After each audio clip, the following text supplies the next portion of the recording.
Welcome to This Explainer. Today, we're doing something a little different. We're putting a highly specific and extremely rare psychological architecture under the microscope. We're basically looking at the blueprints of a mind that just operates on a completely different wavelength than the rest of the population. Let me ask you something. Have you ever felt, well, just entirely out of place? And I don't mean in a loud, rebellious kind of way, but more in how you fundamentally think or feel or just observe the world around you. Like you're not chasing the same validation as everyone else, and you've struggled to figure out why you feel so out of sync everywhere you go. Well, rest assured, this is absolutely not a defect. You're not broken. Psychology actually suggests this is a phenomenon linked to high intelligence, and that's exactly the personality type we're diving into today. Here are the diagnostic criteria we'll be examining today. We're looking at the mind wired differently, processing layers, not lines, the burden of interpersonal sensitivity, the pursuit of authentic meaning, the science of solitude, and cognitive control under stress. All of these actually fuse together to form a powerful seventh characteristic we'll uncover today: profound emotional mystery. Let's get right into it. Section 1. The mind wired differently. An introduction to the rare specimen. So individuals with this rare mental architecture often feel like aliens. Why? Because they are hardwired for authenticity over adaptation. They would literally rather sit alone in a room than put on a mask just to fit in. And this all comes down to what we call complex cognitive processing. While most people navigate the world using really simple black and white rules, this rare mind sees it all. The patterns, the subtle contradictions, the hidden connections, all at exactly the same time. You can't help but think in complete systems, which honestly is exactly why superficial small talk feels so unbelievably draining for you. To put this into perspective, look at how this plays out in daily life. Average intelligence tends to judge others emotionally, right? Which instantly shuts down any deeper thinking. But the rare, high IQ personality, they observe behavioral patterns instead. By asking, hey, what's actually motivating this person's actions, instead of just emotionally reacting to them? You're showing a massive marker of high social intelligence and deep cognitive processing. Moving on to Section 2, processing layers, not lines, the inner dialogue. Now, having this constant inner dialogue, yeah, it's exhausting, but it is absolutely vital. Like the saying goes, awareness upgrades intelligence. It's so crucial to understand that your tendency to overthink things isn't just anxiety acting up. It's actually a highly active psychological process of self-pattern recognition. When you notice things like, oh, I always overreact in this specific situation, or I keep making this exact same mistake, your brain is generating data to rapidly improve your future decision-making. And that brings us to the actual deliberate cognitive habits these folks use. They are constantly asking why to build cause and effect chains, instead of just blindly memorizing facts. They intentionally delay pleasure, resisting that quick, instant comfort just to strengthen their brain's executive function. And maybe the most important part, they review their mistakes calmly. While a lower-level thinker runs away from mistakes, the rare mind puts them under a microscope, activating what psychology calls error-based learning. So, the big takeaway here is that all this relentless self-analysis culminates in something called metacognition. This is essentially the cognitive flexibility to literally think about your own thinking. Instead of letting your ego take the wheel and stubbornly declaring, I'm right, intelligent minds actually ask, wait, what if I'm wrong here? What assumptions am I making? It's a brilliant little mechanism that trades in a fragile ego for clinical accuracy. All right, Section 3, the burden of interpersonal sensitivity, seeing the unseen. When it comes to processing social interactions, dealing with the general public can feel totally overwhelming. And there's a reason for that. You possess high interpersonal sensitivity.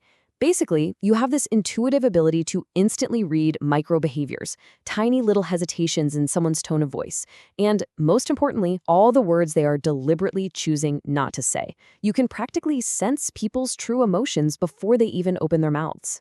And I really want to validate your experience on this point. Spotting these micro-behaviors isn't paranoia.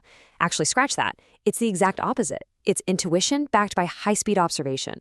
You're probably noticing dishonesty, manipulation, or hidden agendas way before anyone else in the room catches on. And once your brain logs that data, it's literally impossible to unsee it. Your heightened social radar is a major factual advantage. Which brings us to a really fascinating paradox, and it actually gives rise to our seventh distinct characteristic, emotional mystery. Internally, your emotional reality is incredibly rich, vivid, and hyper-attuned to your environment. But externally, your outward expression is quiet, mysterious even. Because you process all these massive, intense feelings entirely internally, the outside world often mislabels you as cold or detached. They're completely missing the massive emotional processing happening just beneath the surface. That takes us to Section 4, the pursuit of authentic meaning, future-oriented living. So what actually drives this rare personality forward? Well, while most of society is busy chasing comfort, status, or that quick hit of social validation, you're driven by a psychological trait known as self-transcendence. It's this innate biological need to understand life way beyond just material goals.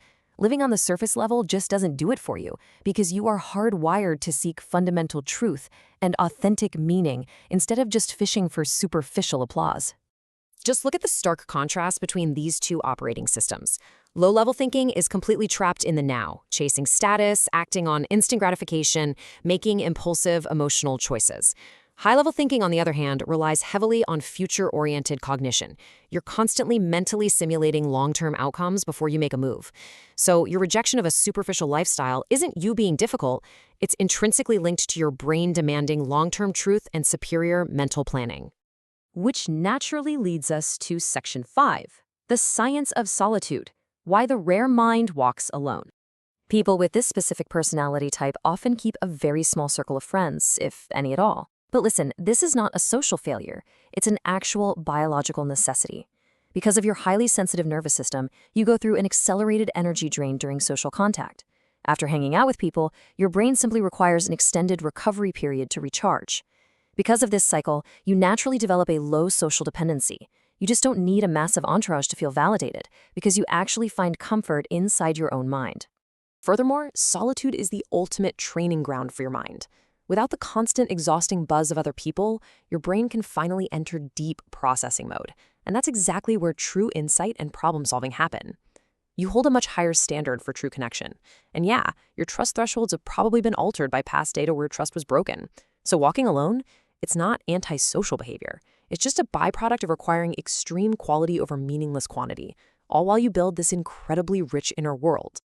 All right, our final criteria, Section 6, cognitive control under stress, the logical anchor. So, how does a mind like this react when everything around them descends into absolute chaos? Simple. When others panic, you observe. You have what's called cognitive control. It's this extraordinary ability to just pause right before reacting.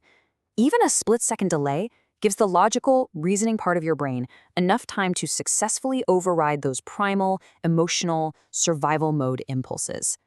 That eerie calmness you project during emergencies, that's a definitive sign of supreme self-regulation and a highly trained intellect.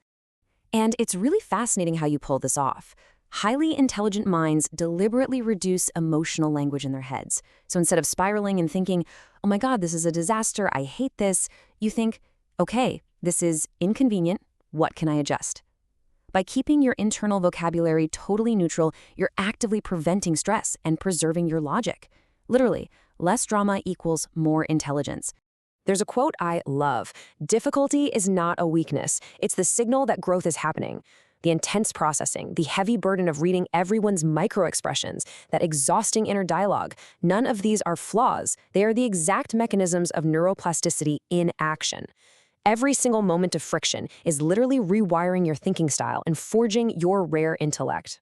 So we're going to wrap up this explainer with one final thought to chew on. Looking at all the data we've analyzed today, are you really just strange? Or do these 7 distinct characteristics, from your deep cognitive processing and emotional mystery to your relentless search for authentic meaning, actually prove that you are simply wired for a deeper truth? It turns out the very traits that always made you feel completely disconnected are in reality the architectural pillars of a brilliantly rare mind. Thanks for joining me on this one, and as always, keep observing.